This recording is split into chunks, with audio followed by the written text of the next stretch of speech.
खाली पेट रहो, तो इसका क्या सिग्निफिकेंस है? खाली पेट टेस्ट कराने चाहिए, कोई पर्टिकुलर कराने चाहिए, या सारे टेस्ट के लिए ही हमें? टेस्ट वाइज बहुत सारे टेस्ट अब ऐसे हैं नहीं जो फास्टिंग कहते हैं, कुछ टेस्ट ही ऐसे हैं। शुगर तो फास्टिंग चाहिए ही चाहिए। लिपिड के ऊपर भी आजकल काफ़ी चल रही है डिबेट की फास्टिंग की ज़रूरत भी है कि नहीं, बहुत ज़्यादा अंतर है कि भी नहीं।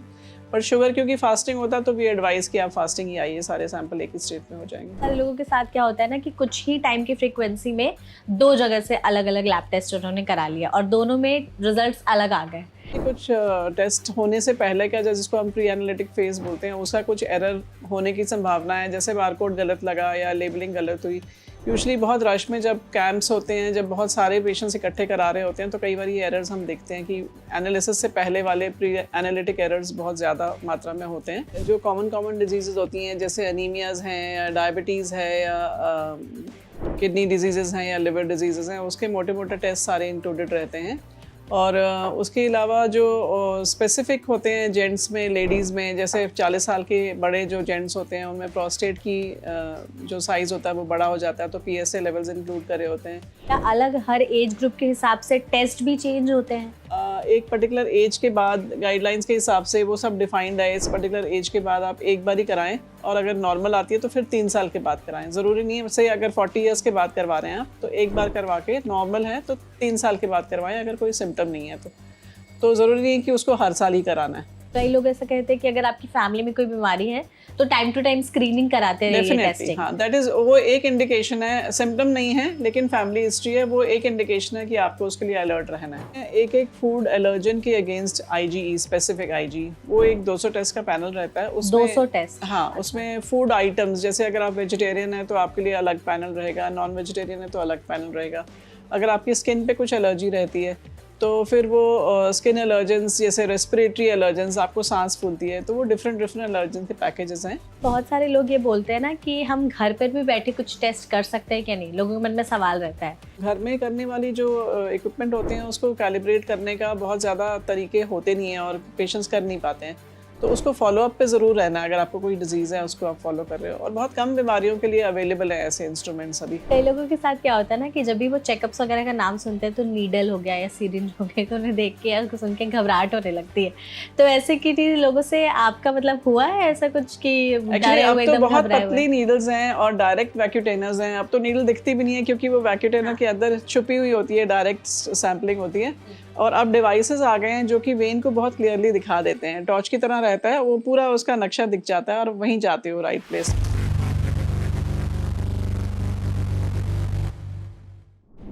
क्या आपको पता है हर साल कुछ ज़रूरी हेल्थ चेकअप्स कराने बेहद ज़रूरी है, ताकि पहले ही किसी बीमारी का खतरा डिटेक्ट करके उसका इलाज समय पर किया जा सके। लेकिन कई बार लोगों के मन में कंफ्यूजन रहता है कि हमें कौन से टेस्ट हर साल कराते रहने चाहिए। क्या महिलाओं और पुरुषों के लिए टेस्ट अलग होते हैं? इवन बच्चे और बुजुर्ग के लिए भी टेस्ट अलग अलग होते हैं क्या? और हमेशा टेस्ट कराते रहना चाहिए या फिर कभी कभी? तो इन सारे सवालों का जवाब देने के लिए आज हमारे साथ NBT लाइफ हेल्थ पॉडकास्ट में जुड़ी हैं डॉक्टर सुनीता कपूर, जो कि पैथोलॉजिस्ट हैं।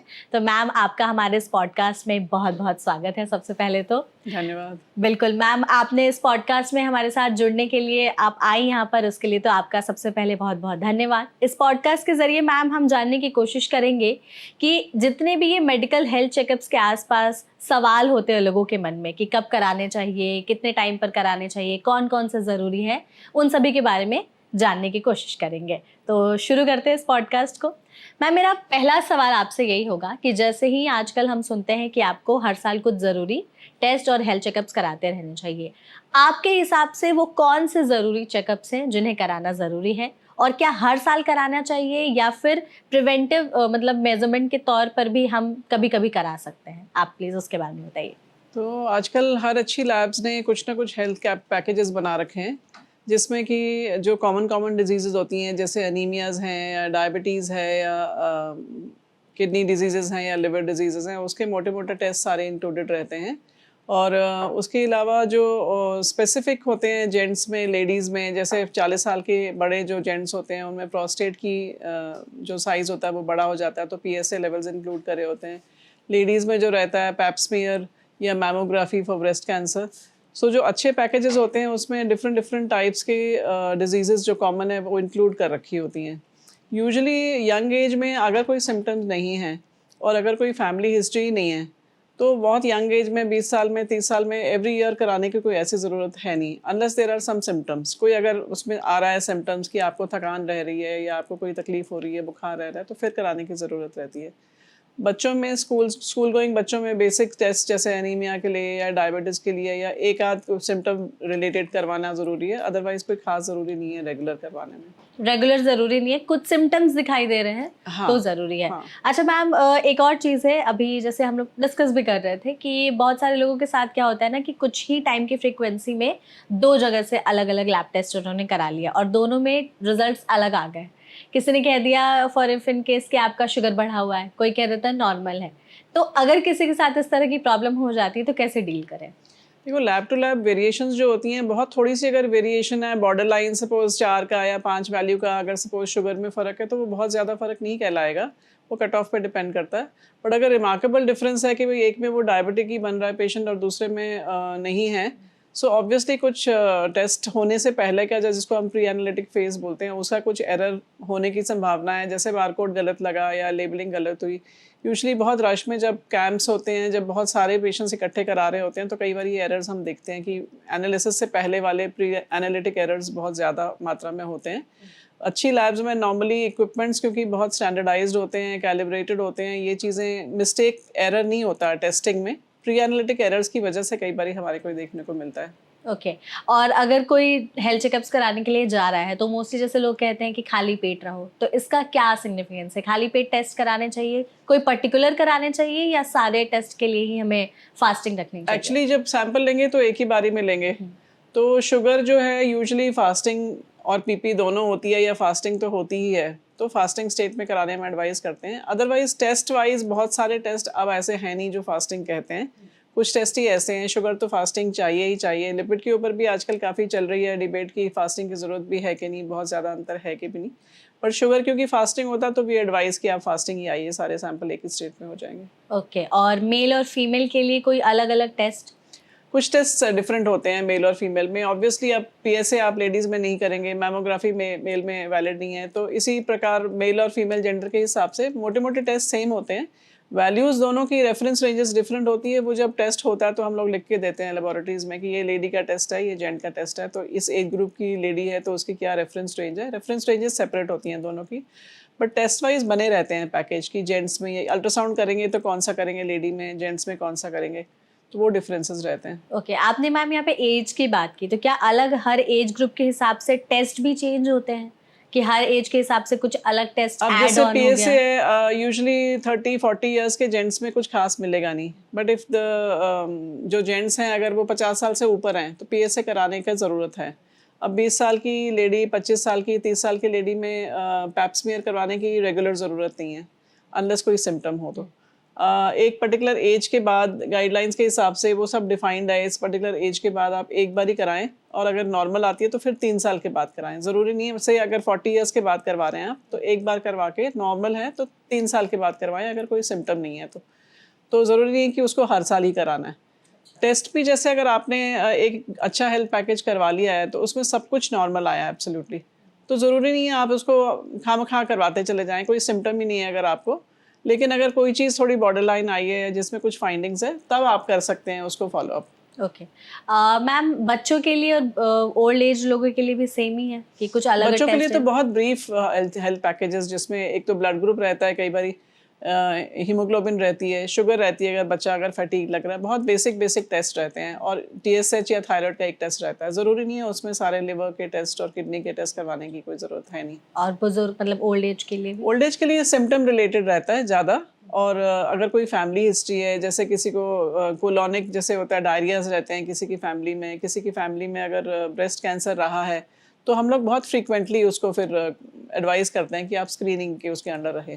ओके। तो आपने जैसे कहा ना कि फैमिली हिस्ट्री में अगर कोई बीमारी रही है, तो हाँ कई जी। लोग ऐसा कहते हैं कि अगर आपकी फैमिली में कोई बीमारी है तो टाइम टू टाइम स्क्रीनिंग कराते रहिए, डेफिनेटली, टेस्टिंग। हाँ, दैट इज, वो एक इंडिकेशन है, सिम्टम नहीं है लेकिन फैमिली हिस्ट्री है, वो एक इंडिकेशन है कि आपको उसके लिए अलर्ट रहना है। पहले ही टेस्ट कराते काफ़ी रहना सारी है। डिजीजेज होती हैं, जैसे कोलोनिक कैंसर्स होते हैं, ब्रेस्ट कैंसर्स होते हैं, शुगर है, ब्लड प्रेशर है, ओबेसिटी है, हाँ। कुछ कंडीशंस ऐसी हैं जो फैमिली के साथ जुड़ी रहती हैं, जेनेटिक रहती हैं, तो उसके लिए आपको अलर्ट होना पड़ेगा कि इसके लिए कुछ अलग टेस्टिंग होती है? तो शुगर और का तो है ही, अगर आप शुगर टेस्ट करवा रहे हैं और अगर 3 मंथली HbA1c टेस्ट करा रहे हैं, वैसे मोस्ट पैकेजेस में इंक्लूडेड रहते हैं, तो आपको उसके ऊपर नज़र रखती हैं। अगर आपकी हाई आई है तो लाइफस्टाइल डिजीजेज जो हैं उसमें आपको नज़र रखनी है सारी। बीपी के लिए आप लिपिड प्रोफाइल करवाते ही हैं, किडनी के फंक्शंस करवाते हैं, तो वो कवर हो जाते हैं उसमें। ओके, मतलब अगर फैमिली में कोई बीमारी की हिस्ट्री रही है तो आपको जरूरी है कि ज़्यादा चांस है कि you are like the target, तो इसलिए आपको अपने आप को ज़्यादा सेफ रखना है। अच्छा मैम, एक और चीज़ होता है फूड एलर्जी टेस्ट कुछ होता है, जैसे बहुत सारे लोग कहते हैं कि हम इस खाने से एलर्जिक हैं। हाँ जी। तो हमें कैसे पता चलेगा कि हम किस खाने से एलर्जी है? इसके लिए क्या टेस्ट है और कैसे किया जाता है? हाँ, एक्चुअली फूड एलर्जीज पे बहुत सारी चर्चा आजकल चल रही है, क्योंकि फूड एलर्जी इतना नहीं है जितना फूड इंटॉलरेंस, फूड सेंसिटिविटी, 3 तरह की चीज़ें हैं। तो एलर्जी जब आप कहते हो, इसका मतलब होता है कोई एक चीज़ से हमें एलर्जी है। तो सबसे बड़ा टेस्ट मेन जो होता है, सबसे पहले तो ईओसिनोफिल काउंट हम देखते हैं। अगर पेशेंट की हाई रहती है, इसका मतलब उसको जनरल एलर्जिक टेंडेंसी है। फिर IgE लेवल होता है, एक जनरल IgE लेवल होता है, वो आपका हाई है कि नॉर्मल है। फिर होते हैं एक फूड एलर्जन के अगेंस्ट IgE, स्पेसिफिक IgE, वो एक 200 टेस्ट का पैनल रहता है उसमें। 200 टेस्ट? हाँ, अच्छा। उसमें फूड आइटम्स, जैसे अगर आप वेजिटेरियन है तो आपके लिए अलग पैनल रहेगा, नॉन वेजिटेरियन है तो अलग पैनल रहेगा। अगर आपकी स्किन पे कुछ एलर्जी रहती है तो फिर वो स्किन एलर्जेंस, जैसे रेस्पिरेटरी एलर्जेंस, आपको सांस फूलती है, तो वो डिफरेंट एलर्जन के पैकेजेस हैं, वो हम लोग करते हैं। अच्छा, तो आपने जैसे इसमें कहा, तो अगर मुझे ऐसा लग रहा है कि इफ सपोज मुझे बैगन से एलर्जी है, जब भी मैं ब्रिंजल खाती हूँ तो स्किन में सेंसिटिविटी या रैशेज आने लगते हैं, तो पर्टिकुलर सिर्फ एक चीज़ का टेस्ट हो सकता है या फिर वही पूरा पैकेज फूड वाले? का तो पैकेज होता है। एक्चुअली शुरुआत हम करते हैं इसमें, पहले तो हम फूड अवॉइड करने को बोलते हैं क्लाइंट को कि आप फूड अवॉइड करो और कुछ दिन ना खा के फिर से खा के देखो, एक चीज़ करके इंट्रोड्यूस करके देखो कि जिस चीज़ को आप सस्पेक्ट कर रहे हो। और अगर फूड का पैकेज है तो वेजिटेरियन है तो वेजिटेबल्स का एक कॉमन पैकेज होएगा, उसमें ये इंक्लूडेड रहेगा। ओके। तो मैम, एक और चीज़ है, बहुत सारे लोग ये बोलते हैं ना कि हम घर पर भी बैठे कुछ टेस्ट कर सकते हैं क्या नहीं, लोगों के मन में सवाल रहता है, तो आप बताइए कि या घर पे भी कुछ टेस्ट किए जा सकते हैं? बहुत बेसिक टेस्ट, जैसे जो डायबिटिक पेशेंट है उसको हर महीने टेस्ट कराना है अपना, तो उसके लिए मुश्किल है हर बारी लैब में जाना और सैंपल देना। तो जो डायबिटिक, नॉन डायबिटिक हैं, वो जिसको हम पॉइंट ऑफ केयर टेस्टिंग बोलते हैं, POCT, वो फिंगर प्रिक से अपने आप, लैंसेट से अपने आप टेस्ट कर लेता है। आजकल वो है जो इक्विपमेंट है, लेकिन उसकी एक्यूरेसी बहुत 100% नहीं होती। फॉलो अप लेवल के लिए ठीक है कि मेरे को मोटा बढ़ तो नहीं गई, कम तो नहीं हो गई, लेकिन ज़रूरी है कि आप 3 महीने फिर HbA1c ज़रूर करवाएं लैब में जाके उसको फॉलो करने के लिए, या जब आप HbA1c करवाएं तब आप शुगर भी करवा लें एक बार, टू बी श्योर कि भाई जो मैंने किया वो ठीक है कि नहीं, मेरा इक्विपमेंट ठीक चल रहा है कि नहीं। कई बार मॉइस्चर से वो स्ट्रिप्स भी ख़राब हो जाती हैं, तो घर में करने वाली जो इक्विपमेंट होते हैं उसको कैलिब्रेट करने का बहुत ज़्यादा तरीके होते नहीं हैं और पेशेंट्स कर नहीं पाते हैं, तो उसको फॉलो अप पे ज़रूर रहना है। अगर आपको कोई डिजीज़ है उसको आप फॉलो कर रहे हो, और बहुत कम बीमारियों के लिए अवेलेबल है ऐसे इंस्ट्रूमेंट्स अभी। और अगर जैसे आपने कहा ना कि किट्स वगैरह होती है, बिना किट के कुछ किया जा सकता है ऐसे घर पर घरेलू टेस्ट? घरेलू टेस्ट कुछ जैसे हम कोविड के टाइम में एंटीजन आया था, होम किट आई थी। हाँ। ऐसे कुछ किट्स बन के आई हैं जो कि सक्सेसफुल भी रही हैं, क्योंकि उस टाइम इतना नंबर था कि सब लैब्स भी हैंडल नहीं कर पा रही थी, तो उसके लिए ठीक है।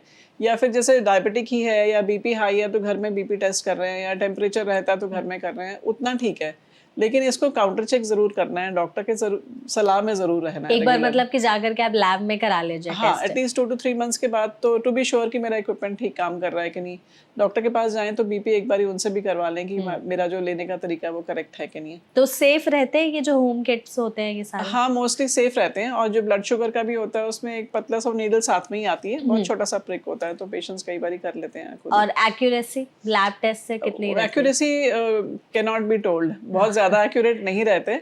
इसलिए हम कहते हैं स्क्रीनिंग के लिए ठीक है, but not for record keeping और बिल्कुल एक्यूरेट 100% आप एकदम उस पर भरोसा ही करें। हाँ, पूरी तरह से भरोसा नहीं कर सकते। ठीक है। मैम, जैसे अभी हम लोग बात भी कर रहे थे कि अलग अलग बीमारियों के लिए अलग अलग टेस्ट होते हैं, तो कुछ सीरीज ऑफ क्वेश्चंस हम आपसे पूछते हैं। आप प्लीज बताइए कि अगर किसी को किसी भी ऑर्गन से रिलेटेड कुछ लक्षण दिखाई दे रहे हैं तो कौन सा टेस्ट उसको कराना चाहिए? हाँ जी।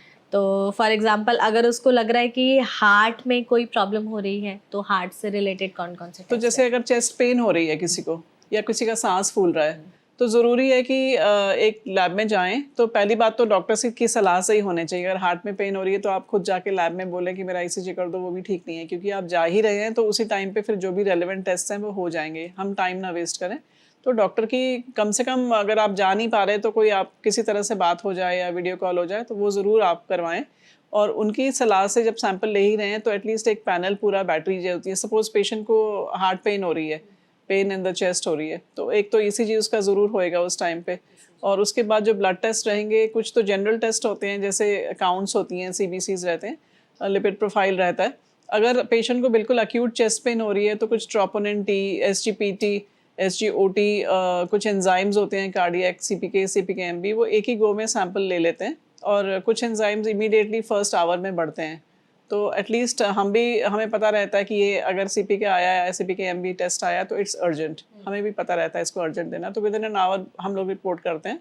और अगर पॉजिटिव होता है तो हम लोग पेशेंट को रीच आउट करते हैं, क्योंकि हमारे पास फ़ोन नंबर रहता है, तो उनको इन्फॉर्म करते हैं कि आपको फटाफट से ट्रीटमेंट लेना है, you can't be just sitting. तो वो सलाह से ही लेने वाले, डिपेंडिंग ऑन द सिम्टम। अगर सीवियर सिम्टम है तो आप डॉक्टर की प्रिस्क्रिप्शन के साथ ही करवाएं तो बेटर है। और अगर शुगर का टेस्ट अगर किसी को कराना हो तो? शुगर का टेस्ट करवाना है तो फास्टिंग पीपी एक हमारा रूटीन टेस्ट है, फास्टिंग करते हैं, फिर ब्रेकफास्ट करने के कुछ पर्टिकुलर टाइम के बाद 1.5 से 2 घंटे के बीच में पीपी करते हैं।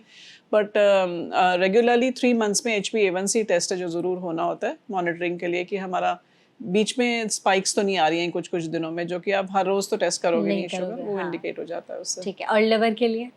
लिवर के लिए लिवर फंक्शन टेस्ट होते हैं बेसिक, उसमें सारा बिलिरुबिन रहता है, प्रोटीन रहता है, SGOT, PT एंजाइम्स रहते हैं, तो गामा GT रहता है, वो पूरा एक पैकेज रहता है। तो लिवर फंक्शन टेस्ट वो हैं।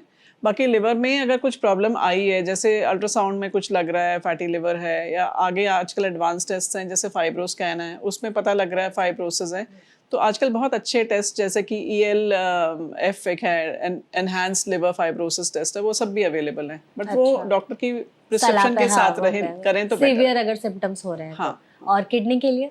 किडनी के लिए KFT is a basic test है।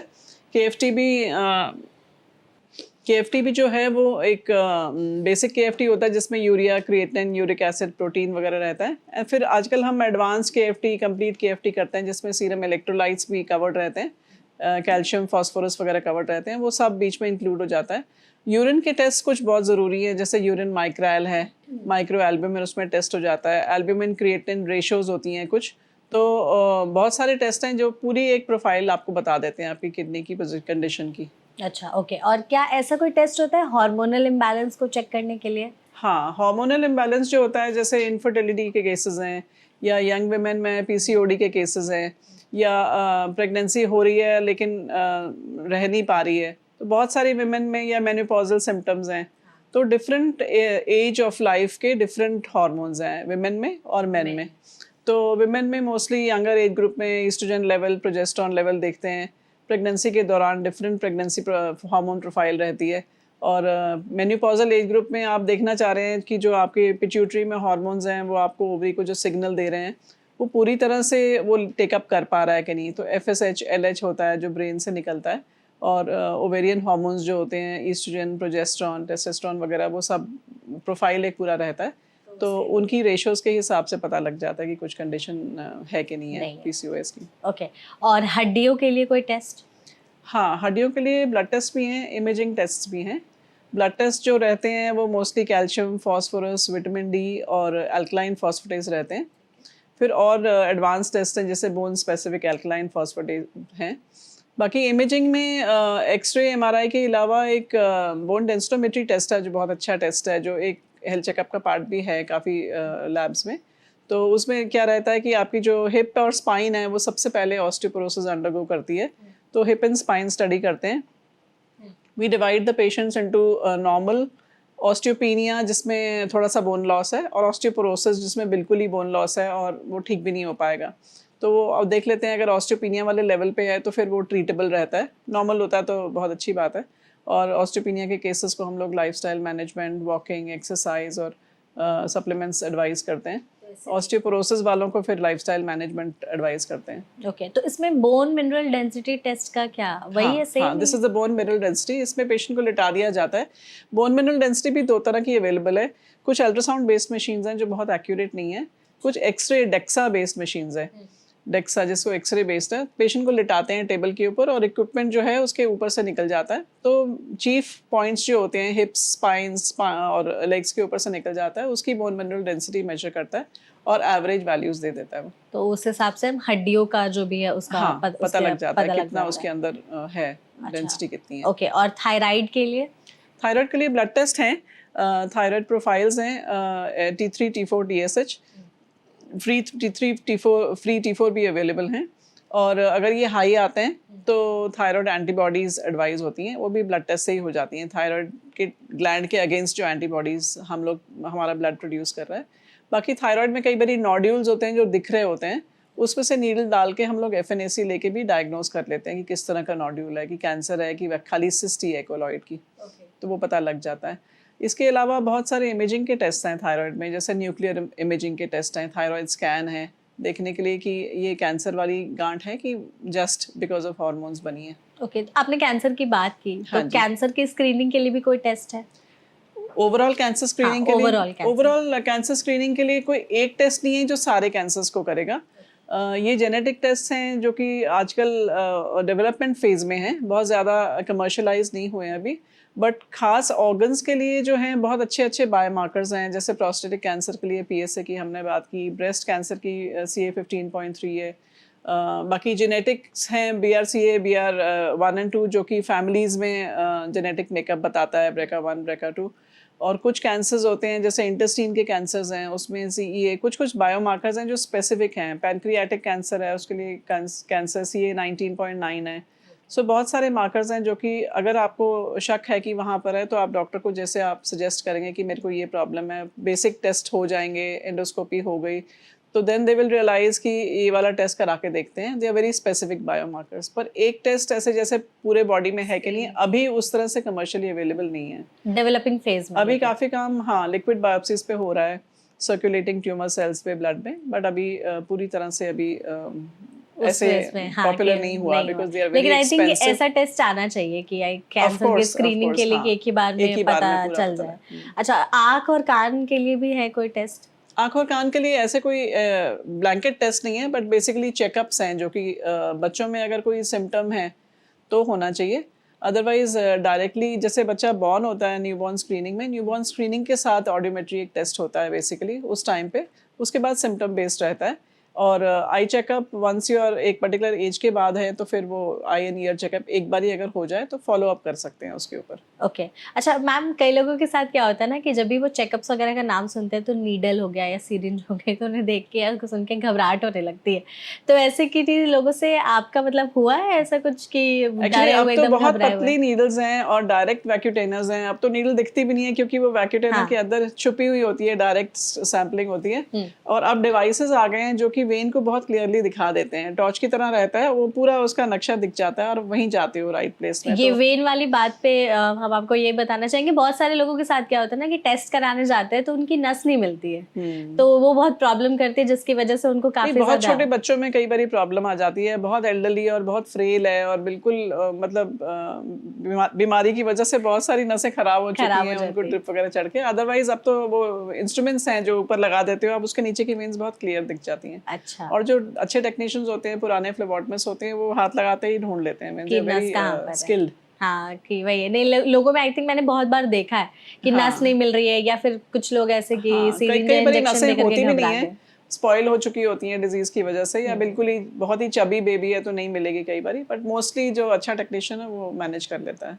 ओके अच्छा मैम, स्ट्रेस या एंजाइटी लेवल्स के लिए भी उसको डिटेक्ट करने के लिए भी कुछ टेस्ट होते हैं क्या? होते हैं, आई मीन जैसे कॉर्टिसोल लेवल्स कहते हैं कि एंजाइटी में बढ़ जाते हैं, पर वो फिर सब सिम्टम बेस्ड है। आप खुद जाके लैब में बोलो कि मेरा कॉर्टिसोल कर दीजिए, क्योंकि वो टाइम टेस्ट होते हैं, जैसे सुबह 8 बजे ही लेना है, शाम को लेना है तो शाम को 4 बजे ही लेना है, क्योंकि बॉडी में स्पाइक्स होती हैं कॉर्टिसोल की, किसी भी टाइम जाके करने का कोई फायदा नहीं रहता है। और क्या टाइम बताया आपने एक बार फिर? 8 AM and 4 PM होता है, अगर यही 2 बार लेना, यही 2 टाइम में कराना चाहिए। और अगर इंडिकेशंस हैं कोई, और फिर इनके सप्रेशन टेस्ट भी होते हैं कि आपने एक दवाई दी तो कॉर्टिसोल नॉर्मल इतना था तो कम हुआ कि नहीं, रात को दवाई दिया, तो that is a whole series of test, वो किसी डॉक्टर की एडवाइस से ही करवाने में फायदा है। अच्छा, और ये CBC टेस्ट का क्या है? CBC Complete test is blood count. Complete blood count, वो बहुत अच्छा टेस्ट है। इट्स प्राइस में भी बहुत कम है और एक ही टेस्ट से आपको बहुत सारी इन्फॉर्मेशन मिल जाती है। हीमोग्लोबिन का पता लग जाता है, जिसमें आप अगर अनीमिक हैं, आपको वीकनेस रहती है, वो पता लग जाएगा। फिर टोटल काउंट TLC पता लग जाता है कि आपकी टोटल वाइट सेल काउंट कितनी है। अगर इन्फेक्शंस हैं तो वो बढ़ता है, कुछ इन्फेक्शंस में कम भी रहता है। और अगर कई बार बोन मैरो काम नहीं कर रही तो TLC कम रहता है। तो बहुत सारी इंडिकेशंस बता देता है। फिर DLC बताता है वो CBC।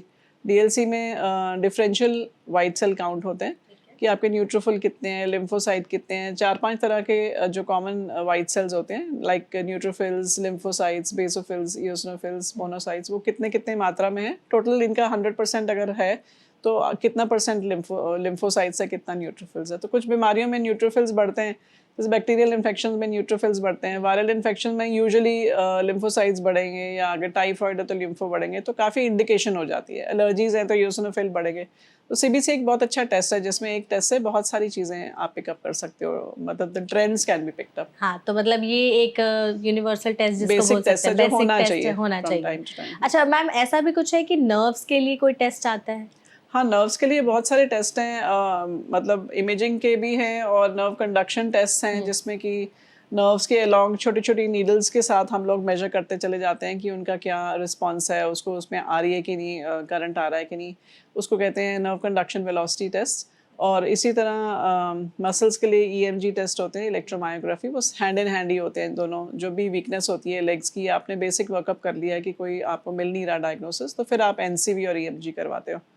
तो थोड़ा टाइम कंज्यूमिंग होता है और इसमें बहुत हाईली क्वालिफाइड न्यूरोलॉजिस्ट जो होते हैं, स्पेशलिस्ट, वो रिपोर्ट करते हैं, वही टेस्ट सुपरवाइज करते हैं। अच्छा मैम, एक और चीज़ है कि ऐसा भी कुछ है कि जो लोग बहुत ज़्यादा वर्कआउट करते हैं, मतलब जिम या एक्सरसाइज करते हैं, उनके लिए कोई अलग तरह का टेस्ट आता है क्योंकि उनका प्रोटीन सप्लीमेंट्स वगैरह ज़्यादा होता है? हाँ, तो मोस्टली हेल्थ चेकअप्स में ये सब कवर्ड रहते हैं। जब आप लिवर फंक्शन टेस्ट या किडनी करा करते हो तो उसमें प्रोटीन लेवल्स है दोनों में। तो रिपोर्ट्स में हम देखते हैं कि दोनों में डिफरेंस रहता है। यूजुअली जो लोग वर्कआउट करते हैं उसका क्रिएटिनिन लेवल यूजुअली हाई रहेगा, क्योंकि मसल मास ज़्यादा होता है। और कार्डियक भी देखते हैं कि लिपिड वगैरह कंट्रोल में रहते हैं इन लोगों के, क्योंकि उन्होंने अच्छे से लाइफस्टाइल को मैनेज किया हुआ होता है। अदरवाइज अनप्रोटीन लेवल भी अच्छा होता है, सप्लीमेंट चल रहे होते हैं। विटामिन D भी नॉर्मली ठीक रहता है, because bones are strong because of the workout. Otherwise test same है, उसमें सब कवर्ड रहता है। अच्छा, तो जैसे आपने अभी बात की ना न्यूट्रिएंट्स की, तो न्यूट्रिएंट्स डेफिशिएंसी की भी टेस्ट रहते हैं कोई, जैसे कि तो किसी में कॉमनली, विटामिन या मिनरल्स की कमी है, इस तरह की हाँ, का कोई? कॉमनली जो हेल्थ चेकअप्स हैं, एक तो उसमें आयरन इंक्लूडेड रहता है मोस्टली। तो जी। सीरम आयरन लेवल पता लग जाता है हमें। सीरम विटामिन B12 और D भी कॉमनली आजकल सब हेल्थ पैकेजेस का पार्ट है। विटामिन B की डेफिशिएंसी, स्पेशली वेजिटेरियन अगर है, अगर सेडेंट्री लाइफस्टाइल है, तो vitamin B and D we will expect कि कम रहेगा। और विटामिन D की डेफिशिएंसी का तो वैसे ही इंडिया में बहुत एपिडेमिक है। तो इसलिए इन दोनों चीज़ों में काफ़ी चीज़ें पिक हो जाती हैं। और हीमोग्लोबिन से और सीरम आयरन लेवल से हमें थोड़ी इंडिकेशन मिल जाती है कि न्यूट्रिशनल डेफिशिएंसीज हैं कि नहीं है। नहीं है, तो अगर जैसे किसी में पर्टिकुलर कोई एक न्यूट्रिशनल डेफिशिएंसी आती है, तो क्या बाकियों को भी मैनेज करना होता है, क्या एक से हो जाता है? हाँ, नॉर्मली जब आप देते हैं तो फिर मल्टीविटामिन ही देते हैं, क्योंकि विटामिन B12 अगर लो है तो इट्स लाइकली कि बाकी चीज़ें भी रहेंगी कमी लो। होगी। तो usually iron supplements and vitamin B multivitamin supplements देते हैं उनको। अच्छा, और HIV और एड्स का टेस्टिंग के लिए भी कैसा कुछ है? HIV की और जो एड्स की टेस्टिंग है ना, वो प्रिस्क्रिप्शन पे ही है, अवेलेबल है। पेशेंट खुद आके अगर HIV करवाए, उसके लिए प्री टेस्ट काउंसलिंग एक हम लोग करते हैं। पहले तो पेशेंट को समझाते हैं, कोई क्वालिफाइड पर्सन जो ट्रेन पर्सन होते हैं, कि आपका ये टेस्ट क्यों हो रहा है और अगर ये रिपोर्ट आती है तो क्या करना है। और थोड़ा HIV के बारे में हम कोशिश करते हैं एजुकेट करने की पेशेंट को ले जाके। एंड टेस्टिंग अवेलेबल है, 3-4 तरह के टेस्ट अवेलेबल होते हैं HIV के। एक तो बेसिक कार्ड टेस्ट होता है, फिर ELISA टेस्ट होता है, फिर वेस्टर्न ब्लॉट है अगर पॉजिटिविटी की तरफ जा रहा है, तो PCRs रहते हैं। अगर पॉजिटिव आता है तो उसको क्वांटिटेट करने के लिए टेस्ट बहुत सारे अवेलेबल हैं HIV के। रिपोर्ट भी हम लोग डायरेक्टली पेशेंट के हाथ में ही पकड़ाते हैं। HIV की रिपोर्ट एक्सट्रीमली कॉन्फिडेंशियल रहती है और पोस्ट टेस्ट काउंसलिंग के बाद पकड़ाते हैं उसको कि भाई आपको कैसे मैनेज करना है, नेगेटिव है तो कैसे प्रिकॉशंस लेने हैं, ताकि एक एजुकेशन भी साथ साथ चले जाए। तो एड्स एक बहुत रिस्पॉन्सिबल चीज़ है एड्स टेस्ट करना। और अगर कोई टेस्ट पॉजिटिव आता है किसी का, तो वो हम लोग 3 मेथड से करके देते हैं। सिंगल मेथड का पॉजिटिव रिलीज़ नहीं करते हैं। सो वो डॉक्यूमेंट करना होता है हमें कि 3 मेथड्स के साथ करा हुआ है। जैसे मैं बोलूँ कि कार्ड में पॉजिटिव आया तो उसको ELISA में भी करेंगे, PCR में भी करेंगे। तीनों टेस्ट में पॉजिटिव आ रहा है तो ही रिलीज़ करा जाता है वो। ओके। और मैम ऐसा भी कुछ है कि किसी की अगर टेस्टिंग कर रहे हैं, इफ अगर कोई लैब में ही प्रेजेंट है वो पॉजिटिव हो जाए, कुछ ऐसा उसके लिए हम लोग काफ़ी इन्फेक्ट हो जाए? ट्रेनिंग स्टाफ को पहले देते हैं हम्म। कि every person is potentially infected. जो भी लैब में आ रहा है ऑब्वियसली बीमार है, unless he is coming only for preventive health checkup. तो यूजुअली सारा एक पीपीई जिसको बोलते हैं, पर्सनल प्रोटेक्टिव इक्विपमेंट, पहना रहता है स्टाफ ने, ग्लव्स पहने रहते हैं, ऊपर लैब कोट्स वगैरह पहने रखते हैं, मास्क पहने रहते हैं। तो उनको ट्रेनिंग होती है इस चीज़ की, अपने आप को कैसे प्रोटेक्ट करना है। तो ऐसा नहीं है इसके बावजूद नीडल प्रिक्स नहीं होते हैं, पर they are trained how to handle them. कि नीडल प्रिक होता है तो क्या करना है, इमीडिएटली उसको वॉश अवे करना है, किसको इन्फॉर्म करना है। फिर इन स्टाफ यूजुअली वैक्सीनेटेड भी रहता है पहले से ही हेपेटाइटिस वगैरह के लिए। तो उनको अगर फिर जो पेशेंट जिसकी टेस्टिंग कर रहे थे, करते समय प्रिक लगाए, तो उसका सैंपल भी हम लेते हैं उस टाइम टेस्ट करने के लिए पेशेंट नेगेटिव था कि नहीं। बाई चांस अगर वो HIV पॉजिटिव था तो फिर वो और तरह का रेट्रोवायरल थेरेपी होता है, इसको प्रोफिलैक्टिक रेट्रोवायरल थेरेपी देना होता है जो प्रॉपर staff ट्रेनिंग को। होती है। हाँ जी, पूरा SOP है उसके लिए। तो डॉक्टर ये भी बताइएगा कि क्या प्रेगनेंसी के दौरान कुछ टेस्ट स्पेसिफिक, अलग अलग जो टेस्ट होते हैं उसके बारे में भी? हाँ, प्रेगनेंसी के दौरान बहुत ज़रूरी है कि हम अपने डॉक्टर से जुड़े रहें और जो जो टाइमली एडवाइस मिलती है वो करवाते रहें। कुछ तो ब्लड टेस्ट रहते हैं जो करवाने ही होते हैं, एंटीनेटल प्रोफाइल्स होती हैं। पहले जब प्रेगनेंसी डायग्नोस होती है, अगर कंफर्म हो गई है प्रेगनेंसी, डायग्नोसिस के लिए अलग टेस्ट रहते हैं, जैसे बीटा HCG है या यूरिन प्रेगनेंसी टेस्ट है या अल्ट्रासाउंड है। Once it is been diagnosed, फिर जो एंटीनेटल प्रोफाइल एक बेसिक करवाते हैं, उसमें ब्लड ग्रुप रहता है, HIV टेस्ट रहता है, हेपेटाइटिस रहता है, हीमोग्राम, शुगर वगैरह रहती है, ताकि वो पता रहे कि बेसिक कितना लेवल था, कि बाद में ड्रॉप तो नहीं हो गया। और फिर रेगुलर टाइम पे अल्ट्रासाउंड्स रहते हैं, लेवल 2 अल्ट्रासाउंड्स डिफरेंट रहते हैं जो एक पर्टिकुलर टाइम पे करवाए जाते हैं। और यही टेस्ट जो एंटीनेटल प्रोफाइल है, from time to time every 3 months करवाते हैं, अनलेस कोई सिम्टम रहता है। सिम्टम रहता है तो फिर वो डिटेल में आगे आगे कि बच्चे की बनावट ठीक आ रही है कि नहीं आ रही है। कई बार ऐसे होता है कि बच्चे की लेडी की एज बहुत ज़्यादा है, शी इज़ 34-35 ईयर्स, तो बच्चे की बनावट का थोड़ा रिस्क रहता है। तो उसमें भी कई बार 8 to 10 वीक्स पे कुछ टेस्ट करवाते हैं मदर के, वो देखने के लिए कि जो सर्कुलेट कर रहे हैं बच्चे के सेल्स मदर की बॉडी में, उससे पता लग जाता है कि बच्चे की बनावट में कुछ प्रॉब्लम तो नहीं है। तो वो only in special cases, routine cases में एंटीनेटल प्रोफाइल्स रहती हैं जिसमें blood group, sugar, CBC levels हैं, यूरिन टेस्ट है, बेसिक टेस्ट, ताकि हम आगे उसको बेसलाइन लेके चलेंगे और आगे कुछ चेंज तो नहीं हो रहा, डायबिटीज़ तो नहीं हो रहा, एनीमिया तो नहीं हो रहा मदर में। थायराइड इज़ अनदर थिंग जो कि हम मॉनिटर करते हैं इसमें। तो ये टेस्टिंग होते रहती है। हाँ जी। बच्चों की बात की आपने डॉक्टर, तो ये भी बताइए कि कई बार न्यूबॉर्न बेबीज में भी काफ़ी सारी प्रॉब्लम्स पता चल जाती हैं, तो हाँ, उनका कैसे हम टेस्ट न्यूबॉर्न करते हैं? स्क्रीनिंग एक ऐसी चीज़ है जो अभी गवर्नमेंट ने भी अपने प्रोग्राम्स के अंडर ली है। तो न्यूबॉर्न स्क्रीनिंग बहुत ज़रूरी है, क्योंकि कुछ डिजीज़ेज़ ऐसी हैं जो कि अगर उस टाइम पे पकड़ी जाती हैं तो उनका इलाज है, बट एक बारी अगर आप नहीं पिकअप करोगे तो वो बच्चे में कॉम्प्लिकेशंस होते होते ऐसा हो जाता है कि आप उसको वापस वहाँ लेवल पे नहीं ला सकते। तो एक खाली नीडल प्रिक टेस्ट है जो कि अब अवेलेबल होने लगा है, अभी थोड़ा कॉस्टली है, बट जैसे जैसे डेवलपमेंट होएगी वो डेफिनेटली प्राइस कम हो जाएगी। कुछ न्यूबॉर्न स्क्रीनिंग होते हैं जिसमें 3 टेस्ट होते हैं, जो गवर्नमेंट ने इंट्रोड्यूस किया वो 3 टेस्ट का है। फिर कुछ 5 टेस्ट वाला है, कुछ 7 टेस्ट वाला है, उसके साथ ऑडियोमेट्री ऐड हम करते हैं नॉर्मली। तो न्यूबॉर्न NBS 7 बोलते हैं जिसको, वो एक अच्छा टेस्ट है जो एट बर्थ आजकल सब नर्सिंग होम्स, हॉस्पिटल्स प्राइवेटली तो करवाते हैं न्यूबॉर्न स्क्रीनिंग। वो बहुत एक ज़रूरी चीज़ है जिसमें कि थायराइड के टेस्ट होते हैं, G6PD के होते हैं, कॉमन कंडीशन जो कि उस टाइम पे ट्रीटेबल रहती हैं। पर एक बारी जब डेवलपमेंट के टाइम ना पिकअप करो और बाद में सिम्टम्स आने लगे 2-3 साल के बाद, तब पिकअप करो तो बहुत देर हो चुकी होती है। तो एडवांस कंट्रीज़ में न्यूबॉर्न स्क्रीनिंग 100% अब कवरेज करने लगे। तो इंडिया में भी काफ़ी चर्चा आजकल हो रही है इस चीज़ की, और धीरे धीरे करके costing will come down, availability बढ़ जाएगी, तो ये आई एम श्योर पिकअप करेगा। तो ऐसा है कि बच्चों में वैक्सीनेशन के लिए भी टेस्ट जो होते हैं, तो क्या क्या वो वैक्सीनेशन टेस्ट कराए जाते हैं बच्चों में?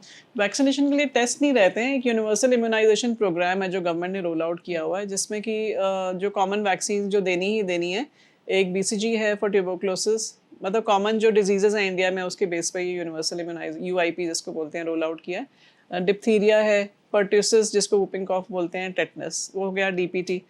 फिर BCG की बात हमने की, फिर पोलियो है, पोलियो वैक्सीन है, वो ओरल पोलियो ड्रॉप्स होती हैं, DPT एंड पोलियो तो लगता ही है। फिर कुछ बाद में जो वैक्सीनेशंस लगती हैं, हेपेटाइटिस की, टाइफॉइड की, ये कॉमन वैक्सीनेशन, फ्लू की शॉट्स लगती हैं, ये कॉमन वैक्सीनेशंस हैं। तो वैक्सीनेशन की टेस्टिंग की ज़रूरत नहीं रहती, पर ये एक schedule from time to time नई गाइडलाइंस आती हैं। Recently we had new guidelines for vaccination, तो वो ज़रूरी है बच्चों को करवाना। ठीक है। अच्छा, ऐसा भी है क्या डॉक्टर कि लड़कियों में जैसे पीरियड्स को लेकर के या फिर ओवेरियन कैंसर को लेकर भी कुछ अलग तरह के टेस्ट होते हैं? ओवेरियन कैंसर यूजुअली थोड़ी एल्डरली लेडीज़ का कैंसर है, और अनफॉर्चुनेटली ये ऐसा कैंसर है जिसमें सिम्टम्स बहुत लेट मिलते हैं, जब बिल्कुल फैल चुका होता है, क्योंकि there is a lot of space, पेट में इतनी जगह रहती है कि एक ओवरी में छोटा सा अगर मास है तो पूरा फैल जाता है, फिर जाके फ्लूइड इकट्ठा हो जाता है, फिर पिकअप होता है। सो अगर हम चेकअप जब करवाते हैं, हेल्थ चेकअप, सपोज़ कुछ ज़रा सा भी सिम्टम है पेट का, तो अल्ट्रासाउंड ऐड करवा लें, तो एक अच्छा तरीका है कि हम कुछ मिस ना करें, एटलीस्ट ईयरली लेडी में अगर हो रहा है। तो उसमें ये रहता है कि अल्ट्रासाउंड पे तो पिक होता है, बाकी अगर ज़रा कुछ डाउट लग रहा है तो वी कैन गो अहेड, उसके बाद सीटी स्कैन या एमआरआईज़ रहते हैं मासेस के लिए। ब्लड टेस्ट एक बहुत अच्छा बायोमार्कर है ओवेरियन कैंसर का, CA-125, जो कि काफ़ी स्पेसिफिक है, तो वो कराया जा सकता है अगर कुछ डाउट है, ओवरी बड़ी लग रही है अल्ट्रासाउंड में, अगर कुछ मास पीछे की तरफ है, दिख नहीं रहा पूरी तरह से, CA-125 एक अच्छा टेस्ट है जो कि करवाया जा सकता है। ओके। आपने जैसे यहाँ पे सिटी स्कैन और एमआरआई की बात की या फिर ये जितने भी इस तरह के स्कैन्स होते हैं, क्या इनके कुछ साइड इफ़ेक्ट्स होते हैं? सीटी स्कैन जो है वो एक्सरे बेस्ड है, उसमें रेडिएशन है, लेकिन अब जो अच्छी सीटी स्कैन्स आ रही हैं उसमें कुछ स्पेसिफिक सॉफ्टवेयर्स हैं, जैसे केयर डोज सॉफ्टवेयर हम बोलते हैं। केयर डोज मीन्स अगर एक बच्चा है, हल्का सा है, और वो जैसे आप लिटाते हो उसको मशीन वे कर लेती है और उसी के हिसाब से एडिक्वेट रेडिएशन देती है। एडिक्वेट मीन्स जस्ट इनफ, पर ज़्यादा भी नहीं, उतनी भी नहीं कि अननेसेसरी रेडिएशन, उतनी कम भी नहीं कि भी ठीक से इमेज ही ना आए, तो जस्ट एडिक्वेट रेडिएशन देता है। और अननेसेसरली हर 6 महीने में करवाने की डेफिनेटली एडवांटेज नहीं है, पर न्यू इक्विपमेंट में आजकल रेडिएशंस बहुत कम है। जिन सेंटर्स में अच्छी इक्विपमेंट लगी हैं, नई इक्विपमेंट लगी हैं, आजकल इलेक्ट्रिसिटी भी कम कंज्यूम होती है, रेडिएशन भी कम रिलीज होती है, और उन्होंने अच्छे से ड्रेप कर रखा होता है रूम्स को अपनी गाइडलाइंस के हिसाब से, ताकि वो रेडिएशन स्कैटर भी ना हो। एमआरआई में रेडिएशन बिल्कुल नहीं है, it is completely radiation free, कोई इसमें नुकसान नहीं है कराने का, बस इट्स जस्ट थोड़ा सा नॉइज़, स्लाइटली नॉइज़, वो कि जो कि अब नई मशीन में वो भी काफ़ी मफल्ड है, अच्छी मशीन में काफ़ी मफल की हुई है नॉइज़। कंफर्ट लेवल बहुत नहीं होता है एमआरआई कराने में, otherwise MRI is completely radiation free, पर दोनों की इंडिकेशंस अलग अलग हैं। कुछ डिजीजेज सीटी में बेटर पिक होती हैं, कुछ एमआरआई में बेटर पिक होती है। तो वो जो एडवाइस कर रहा है डॉक्टर, जो कर रहा है डॉक्टर, यूजुअली दे कम्युनिकेट अगर उनको लग रहा है कि इसके लिए ये बेटर रहेगा और ये बेटर नहीं रहेगा। तो बीइंग अ पैथोलॉजिस्ट, आप डॉक्टर क्या रिकमेंड करेंगे वैसे चीज़ें जो अवॉइड करनी चाहिए अगर हम हेल्थ चेकअप कराने जा रहे हैं तो? तो हेल्थ चेकअप कराने जा रहे हैं तो एक तो ज़रूर आप इसका ध्यान रखें, किसी ऐसे लैब में करवाएं जो कि एक्रेडिट है। फर्स्ट ऑफ ऑल, NABL बहुत अच्छी एक्रेडिटेशन है, और अब काफ़ी सारी लैब्स अब हो रखी हैं जो NABL एक्रेडिटेड है, लेकिन अभी भी 10 से 12% ही एक्रेडिटेड है। सिर्फ इसलिए कि वो पास में लैब है, या वो घर आके टेस्ट ले लेगा, या वो किसी भी टाइम आ जाएगा, या सस्ता है, उसके लिए मत आप करें ज़्यादा। तो एक तो NABL एक्रेडिटेड लैब में जाएं जहाँ फुल टाइम पैथोलॉजिस्ट रहते हों, सिर्फ टेक्नीशियंस रहते हैं, और इक्विपमेंट कैलिब्रेटेड है कि नहीं, वो नेचुरली उस लेवल पे उतना ध्यान रखेंगे नहीं। So go to a good lab where there is accreditation, जहाँ पर फुली डॉक्टर्स आपको मिल भी जाएं, बात भी करना हो तो आपको पता ही रहता है कि ये पास की लैब है, यहाँ पैथोलॉजिस्ट रहते हैं, वहाँ से करवाएं। तो खाली पेट जाएंगे तो शुगर भी हो जाएगी। प्रेफरेबली ऐसी जगह जाएं जहाँ आपको वैरायटी ऑफ टेस्ट मिल जाएं, जैसे कि आपने लैब के टेस्ट करवा लिए, आपको लग रहा है अल्ट्रासाउंड भी मैं करवा लूँ, ECG भी करवा लूँ, मेरे को थोड़ा सा अगर रहता है पैल्पिटेशन या स्वेटिंग रहती है, तो एक ही अंडर वन रूफ रह जाएगा, तो वो कंफर्टेबल रहता है सिर्फ। और नेचुरली जहाँ पैथोलॉजिस्ट रहते हैं वहाँ डिज़ाइन जो होता है उसका पैकेजेस का ऐसा रहता है, ये यूज़फुल होता है, रादर दैन जस्ट एक टेल और ट्रेल ऑफ टेस्ट की करना ही करना है, 70 टेस्ट 90 टेस्ट करना है, उसका कोई वैल्यू नहीं है। थॉटफुली बनाए हुए पैकेजेस होते हैं। कई बार पैथोलॉजिस्ट जो वहाँ रहते हैं वो एडवाइस भी कर देते हैं सिम्टम बेस्ड कि भाई आप ये करवा लीजिए, इसका फ़ायदा नहीं है। हाँ, आपने ये चीज़ बहुत अच्छी कही कि बहुत सारे लोग आजकल जो टेस्ट के पैकेजेस निकाल रहे हैं ना, उसमें नंबर्स का अकाउंट बढ़ा दिया। हाँ। कि हमारे इस एक पैकेज में आप 1200 का पैकेज लीजिएगा हाँ, तो 50 इतने टेस्ट है। हाँ। हाँ, 1300 का या 1600 का पैकेज लीजिएगा तो 70, और हम 90 टेस्ट भी करा रहे हैं। तो कोई मतलब है इन सारे टेस्ट का या फिर ऐसे नहीं, ही? नंबर्स को मतलब नहीं है, क्या क्या कवर्ड है। कॉमनली आपको एनीमिया कवर करना ही है, डायबिटीज कवर करना ही है, लिवर किडनी लिपिड कवर करना ही है, थायराइड करना ही है, आयरन खामखा के माइक्रोन्यूट्रिएंट्स सारे के सारे देने की कोई ज़रूरत नहीं है नॉर्मल एवरेज पब्लिक में। और हम देखते हैं कि जब हमारे पास रिपोर्ट्स आती हैं तो वो निकलते भी नहीं है पॉजिटिव किसी के, मतलब कुछ फ़ायदा भी नहीं होता, नंबर्स ऐड होते हैं सिर्फ। और जो चीज़ एक्चुअली होती है कोर वो मिस हो जाती है। इससे बेटर है कि आप अल्ट्रासाउंड ऐड कर दें या ईसीजी ऐड कर दें या मतलब ऐसी कोई चीज़ ऐड कर दें जो कि कुछ पिकअप कर पाए। तो नंबर्स के पीछे हमें नहीं भागना नहीं है, भागना, बेसिक जो जस्ट गो टेस्ट टू है अ क्वालिफाइड प्लेस वे जो कोई सोच के कुछ बना रहा है पैकेज। हाँ एग्जैक्टली। लास्ट मेरा मैम आपसे एक और सवाल होगा कि यूरिन से रिलेटेड आजकल जितने इन्फेक्शंस फैल रहे हैं तो उसके लिए कोई पर्टिकुलर टेस्ट है? यूरिन एक बहुत अच्छा टेस्ट है, जैसे आपने सीबीसी की बात की, यूरिन एक बहुत अच्छा टेस्ट है जो एक सिंपल टेस्ट में बहुत सारी चीज़ों की इन्फॉर्मेशन देती है। 2 तरह के यूरिन टेस्ट कॉमनली हम करते हैं, यूरिन रूटीन, यूरिन कल्चर। तो यूरिन रूटीन जब हम करते हैं तो उसमें the technician looks at colour क्या है, उसकी स्पेसिफिक ग्रेविटी क्या है। रूटीन चीज़ें देखने के अलावा जब हम माइक्रोस्कोपी में देखते हैं तो उसमें पस सेल हैं कि नहीं है, आरबीसी की है कि नहीं है। तो जब हम देखते हैं किडनी डिजीज़ेज़ में तो पहले फिजिकल और केमिकल टेस्टिंग में ही हमें पता लग जाता है कि इसमें तो प्रोटीन निकल रहा है, इसका मतलब कुछ प्रॉब्लम है। अगर इन्फेक्शन रहेगी तो उसमें पस सेल आएंगे। तो अगर कल्चर उसमें एडवाइस किया हुआ है डॉक्टर ने और नहीं भी किया तो अगर आपके बहुत पस सेल आ रहे हैं तो आप एडवाइस कर सकते हैं, तो वो सेपरेट बॉटल में लिया जाता है यूरिन कल्चर। तो कल्चर करने से बहुत इन्फॉर्मेशन मिल जाती है कि आपकी कौन सी ऑर्गेनिज्म से इन्फेक्शन है और उसमें कौन सी मेडिसिन आपको सूट करेगी। तो बहुत अच्छा है, कस्टमाइज आपको ट्रीटमेंट मिल जाता है। मतलब अननेसेसरली कोई भी एंटीबायोटिक लेने से अच्छा है कि आप उसको वर्कअप करा के लें। फिर यूरिन में किडनी की बहुत सारी इंडिकेशंस होती हैं। यूरिन माइक्रो एल्ब्यूमिन कर सकते हैं, यूरिन क्रिएटिनिन एल्ब्यूमिन रेशियो कर सकते हैं।